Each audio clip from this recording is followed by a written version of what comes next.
और वाकई हुआ भी ऐसा। जिस दिन मेरा रिजल्ट आया, जिन लोगों को हम नहीं जानते थे ना, उन लोगों की तरफ से भी कॉन्ग्रेचुलेशंस के मैसेजेस आने शुरू हो गए। तो लोग मेरे बारे में सोच रहे थे कि हाँ मैं नालायक हूँ, हाँ मैं निकम्मा हूँ, मैं कुछ भी नहीं कर सकता। या तो मेरे पास ऑप्शन है कि मैं यहाँ से आगे पहुँचूँ, आज इस बिल्डिंग के बाहर खड़ा हूँ, एक वक्त लेकर आऊँ कि इस बिल्डिंग के मैं अंदर मौजूद हूँ। और मेरे साथ एक और लड़के थे, मैंने उनसे भी ये बात कही थी कि देख लेना, 1 साल के अंदर ये कहानी पलट कर मैं रख दूंगा। आज मैं इस गेट के बाहर हूँ और ये सिक्योरिटी गार्ड मुझे मना कर रहा है, हालांकि उसकी वो ड्यूटी है, वो डेफिनेटली है, ट्रेसपैसर्स को मना करेगा, लेकिन 1 साल के अंदर कहानी ऐसी पलट दूंगा ना कि इस बिल्डिंग के अंदर मैं मिलूँ।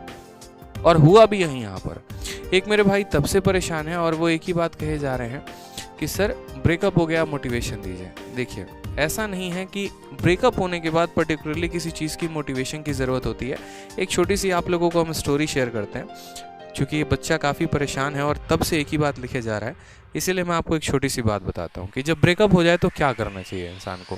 क्योंकि आउट ऑफ द बॉक्स है, बट परेशान मत हो, ठीक है, कि ब्रेकअप के बाद वाकई में क्या करें।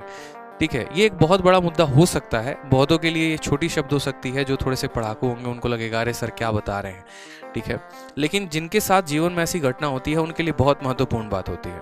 देखो, लाइफ में ना लोग बहुत कुछ कहते हैं कि तुम पढ़ लिख लोगे तो तुम्हारे पीछे सब भागेंगे, तुम कामयाब बन जाओगे तुम्हारे पीछे सब भागेंगे। बहुत बार हमें लगता है कि यार ये यूजुअल बात है, नाम बात हो गई है, मतलब इसमें कोई उतना दम नहीं है। लेकिन ऑनेस्टली अगर मैं इससे थोड़ी सी हटकर अगर बात करूं यहाँ पर, तो असल में पढ़ लिखने से आप बहुत बड़े इंसान नहीं बन जाते हैं। असल में आप जब एक कामयाब इंसान होते हैं ना, तो आप बहुत बड़े इंसान बन जाते हैं। जैसे उदाहरण के तौर पे आपके घर में आपका छोटा भाई भी पढ़ रहा है, लेकिन वो उससे बहुत बड़ा इंसान नहीं बनेगा। जब आपका एक बहुत बड़ा व्यक्तित्व हो जाता है समाज में, जैसे नौकरी से भी बहुत बड़ा इंसान नहीं बन सकता है। अब ग्रुप डी की नौकरी निकाल लोगे तो क्या हो गया, मतलब बहुत बड़े सितारे बन जाओगे? नहीं होता ना मेरे भाई। जब तक आप जिस ओहदे के लिए तैयारी कर रहे हैं वो ओहदा, वो वजूद बहुत बड़ा होना चाहिए, तभी आपके पीछे दुनिया भागती है, तभी आपको कनेक्ट करने की कोशिश करती है।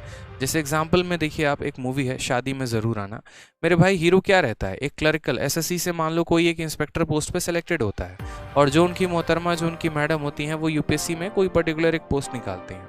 तो अगली बार उसको इतना बुरा लग जाता है कि वो उससे भी और ऊपर पोस्ट लेकर आता है। ठीक है, अगर आप किसी के इक्विवेलेंट भी जाएंगे ना, तो भी आपका बहुत बड़ा सम्मान नहीं किया जाएगा समाज में। यानी आपको अपना ओहदा और आपको अपना लेवल जो है वो काफ़ी ऊपर रखना पड़ेगा। और इस बात में थोड़ी सी सच्चाई ज़रूर है। देखना, एक छोटी सी बात मैं आपको कनेक्ट करूं, जिस दिन आपके सिलेक्शन की झांकी निकलेगी ना मेरे भाई, उस दिन आपको पता चलेगा कि सिलेक्शन का महत्व कितना था। जैसे मेरे एक सर थे, और सर थे नहीं सर हैं, और वो हमेशा एक बात, जब मैं लाइब्रेरी में पढ़ा करता था ना, तो वो हमेशा मुझसे एक बात बोलते थे कि आदित्य, तुमको अभी महसूस नहीं है कि तुम्हारी ज़रूरत लोगों को कितनी होगी, या लोग तुमसे किस कदर कनेक्ट करेंगे। क्यों? क्योंकि जब हमने पढ़ाई शुरू किया तो हमारे रिश्तेदारों ने धीरे धीरे हमारे घर वालों का साथ देना छोड़ दिया। मतलब पता चलता था कि मामा जी के घर से लड़ाई हो गई एक तरीके से कह के, या रिलेटिव आसपास के जो है उन्होंने पापा मम्मी को काफ़ी ताने देना शुरू कर दिए। यहाँ तक ये भी कह दिया तुम्हारा बच्चा पढ़ाई थोड़ी करता है, 3 साल से दिल्ली में मटर गश्ती कर रहा है। ऐसी कई सारी बातें होना शुरू हो गई। जिनके साथ हम कनेक्टेड थे वो लोग भी धीरे धीरे छोड़ने लगे। ऐसे हालात में जब इंसान अकेला पड़ जाता है ना, तो या तो 2 रास्ते होते हैं, या तो जो रीज़न है उसको छोड़ दो, और नहीं तो अपने आप को इतना लगा दो ना कि ये सभी चीज़ों से आप ऊपर उठकर काम करना शुरू कर दो। शुरू के तो 2-3 महीने हमने भी काफ़ी बर्बाद किए, ठीक है, 3-4 महीने हो गए बर्बाद। माइंड आदमी का किसी का भी डिप्रेशन में चला जाता है, सोच नहीं पाता है। लेकिन एक स्ट्रॉन्ग रीज़न होना चाहिए लाइफ में। जैसे उसके बाद रैंडमली मेरे सामने एक पोस्ट की वीडियो आई कि इनकम टैक्स इंस्पेक्टर कैसे बनते हैं। मुझे काफ़ी अच्छा लगा वो वीडियो, और मुझे इतना अच्छा लगा वो वीडियो कि उसके बाद मैंने रैंडमली सारे पोस्ट देखने शुरू कर दिए।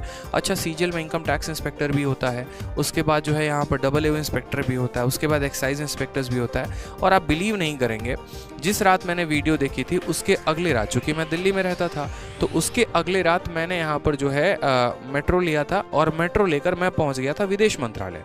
हालांकि किसी दिन फोटो होगी तो मैं शेयर ज़रूर करूँगा, ये मेरे प्रिपरेशन के टाइम की बात थी। और विदेश मंत्रालय जाकर उस पर्टिकुलर ऑफिस में, जहाँ पर जब आप एसएससी से सेलेक्ट होकर जाएंगे ना, और वहाँ पर जाके जब आप जॉब करेंगे, तो उस पर्टिकुलर बिल्डिंग के आगे, चूँकि सिक्योरिटी गार्ड बहुत ज़्यादा थे, वहाँ ठहरने दे नहीं रहे थे, तो जाकर मैंने कम से कम 1.5-2 घंटे वहाँ पर बैठा रहा। और कुछ नहीं, बस उसके बगल में बस स्टैंड था, बस यही सोचता रहा कि यहाँ जो लोग जॉब करने आते हैं उन्होंने कितनी मेहनत की होगी, और क्या वो यहीं तक रुकते होंगे या उनका वजूद यहाँ से और आगे जाता होगा। ऐसा होता है विदेश मंत्रालय में, आप लंदन में, और फॉरेन पोस्टिंग आपको मिलती है। तो मैंने अपने लाइफ को वहाँ पर कंपेयर किया कि देखो आज मैं कहाँ पर हूँ, आज मैं यहाँ पर हूँ। मेरे पास दो रीज़न है, या तो यहाँ से मैं बहुत गड्ढे में चले जाऊँ, अपने आप को बहुत नीचा दिखा दूँ, अपने आप को वाकई में वो साबित कर दूँ जो लोग मेरे बारे में सोच रहे थे कि हाँ मैं नालायक हूँ, हाँ मैं निकम्मा हूँ, मैं कुछ भी नहीं कर सकता। या तो मेरे पास ऑप्शन है कि मैं यहाँ से आगे पहुँचूँ, आज इस बिल्डिंग के बाहर खड़ा हूँ, एक वक्त लेकर आऊँ कि इस बिल्डिंग के मैं अंदर मौजूद हूँ। और मेरे साथ एक और लड़के थे, मैंने उनसे भी ये बात कही थी कि देख लेना 1 साल के अंदर ये कहानी पलट कर मैं रख दूंगा। आज मैं इस गेट के बाहर हूँ और ये सिक्योरिटी गार्ड मुझे मना कर रहा है, हालांकि उसकी वो ड्यूटी है, वो डेफिनेटली है, ट्रेसपैसर्स को मना करेगा, लेकिन 1 साल के अंदर कहानी ऐसी पलट दूंगा ना कि इस बिल्डिंग के अंदर मैं मिलूंगा। और हुआ भी यही यहाँ पर। फिर उसके बाद यहाँ पर इतना आदमी थोड़ा सा जो है मेहनत करना शुरू कर दिया। वो मुझे एक रीज़न मिल गया कि मुझे वहाँ पर क्यों जाना था। वो रीज़न मुझे मिल गया क्योंकि मुझे अपने आप को बहुत बेहतर बनाना था। और हुआ भी ऐसा यहाँ पर, जब जब मैं डिमोटिवेटेड हो जाता था, या जब भी मुझे थोड़ा सा दुख होता था, या जब भी मुझे थोड़ा भी यहाँ पर फियर होना शुरू हो जाएगा, थोड़ा मैं नेगेटिव होना शुरू हो जाऊँगा, तो अगर मैं हूँ यहाँ पर तो मैं किसी की बाइक अरेंज करूँगा, या फिर जैसे भी हो गया मैं कभी यूपीएससी भवन पहुँच गया, कभी एमईए भवन पहुँच गया, कभी आईटीओ पहुँच गया, और जाकर बस उन बिल्डिंग्स को देखूंगा यार कि हाँ यार देख तेरा मंजिल वहाँ पर है, तुझे वहाँ जाना है। जब वो चीज़ सामने होती है ना तो ज़्यादा मोटिवेशन मिलती है, रोंगटे ऐसे खड़े हो जाते हैं एकदम ऐसे, हाँ यार फील आ रहा है, मतलब देख सोचना यार एकदम बाहर आज खड़े हैं, कल के दिन अंदर होंगे, सोचो स्टाफ होंगे, सिक्योरिटी गार्ड्स होंगे, आईडी लगाकर ऐसे हम भी एंट्री करेंगे, कितना मज़ा आएगा। मतलब वो रेल भवन में जब हम सिक्योरिटी देखते थे, मतलब फील होता था कि हाँ यार ठीक है, इसी चीज़ के लिए तो पढ़ना है, इसी चीज़ के लिए तो करना है, हमारे भी नाम की वाहवाही होगी, हमारा भी नाम का गुणगान होगा। और वाकई हुआ भी ऐसा। जिस दिन मेरा रिजल्ट आया, जिन लोगों को हम नहीं जानते थे ना, उन लोगों की तरफ से भी कॉन्ग्रेचुलेशंस के मैसेजेस आने शुरू हो गए। तो वो एक जो रुतबा होगा ना, वो एक जो जलवा होगा, आप अलग ही बनाएंगे। उसके लिए आपको अंदर से थोड़ा सा पैशनेट होना पड़ेगा, अंदर से थोड़ा सा मोटिवेट होना पड़ेगा, और एक वो स्ट्रॉन्ग रीजन ढूंढना पड़ेगा। वो क्यों का आंसर मिल गया ना, तो फिर तो तहलका ही है लाइफ में मेरे भाई, समझ गए? तहलका।